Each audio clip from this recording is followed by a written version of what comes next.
Secretariat പടിക്കൽ ASHA workers നടത്തുന്ന രാപ്പകൽ സമരം 47-ാം ദിവസത്തിലേക്ക് കടന്നിരിക്കുകയാണ്. 3 ആശാ വർക്കർമാർ നടത്തുന്ന നിരാഹാര സമരം 9-ാം ദിവസത്തിലേക്കും കടന്നു. ഓണറേറിയം വർദ്ധിപ്പിക്കും വരെ സമരം തുടരുമെന്നാണ് കേരള ആശാ ഹെൽത്ത് വർക്കേഴ്സ് അസോസിയേഷന്റെ നിലപാട്. ഉടൻ വേതനം വർദ്ധിപ്പിക്കാനാവില്ലെന്ന് സർക്കാരും നിലപാടെടുത്തതോടെ സമരം സമവായമാകാതെ തുടരുകയാണ്.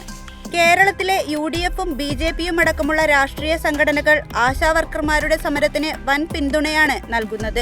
കെ സുരേന്ദ്രനും സുരേഷ് ഗോപിയും അടക്കമുള്ള നേതാക്കൾ സമരപന്തലിൽ എത്തുകയും ചെയ്തു. അതേസമയം ശമ്പള പരിഷ്കരണമടക്കം ആവശ്യപ്പെട്ട് അനിശ്ചിതകാല സമരം നടത്തുന്ന 2000-ലധികം ആരോഗ്യ പ്രവർത്തകരെ പിരിച്ചുവിട്ടിരിക്കുകയാണ് ഗുജറാത്തിലെ BJP സർക്കാർ. 5000-ലേറെ പേർക്ക് കാരണം കാണിക്കൽ നോട്ടീസും നൽകി. പ്രാഥമിക ആരോഗ്യ കേന്ദ്രങ്ങളിലെയും കമ്മ്യൂണിറ്റി ഹെൽത്ത് സെന്ററുകളിലെയും ജീവനക്കാരുൾപ്പെടെയാണ് സമരം ചെയ്യുന്നത്.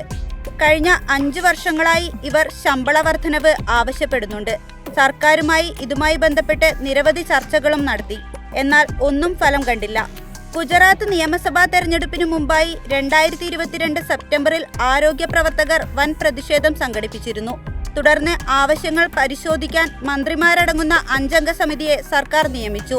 കമ്മിറ്റി റിപ്പോർട്ടിന്റെ വിശദാംശങ്ങൾ പരസ്യപ്പെടുത്തിയിട്ടില്ലെങ്കിലും ആരോഗ്യ പ്രവർത്തകരുടെ മിക്ക ആവശ്യങ്ങളും ന്യായമാണെന്ന് സമിതി കണ്ടെത്തിയതായി ഇതുമായി ബന്ധപ്പെട്ടവർ വ്യക്തമാക്കുന്നുണ്ടെന്ന് ദേശീയ മാധ്യമങ്ങളടക്കം റിപ്പോർട്ട് ചെയ്യുന്നു. എന്നാൽ സർക്കാർ ഈ ശുപാർശകൾ പാലിച്ചില്ല.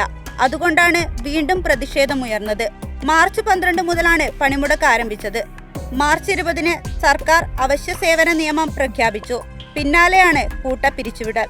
ആവർത്തിച്ചുള്ള മുന്നറിയിപ്പുകൾ നൽകിയിട്ടും ജോലി പുനരാരംഭിക്കാത്തതിനാലാണ് നടപടിയെന്ന് അധികൃതർ വ്യക്തമാക്കി.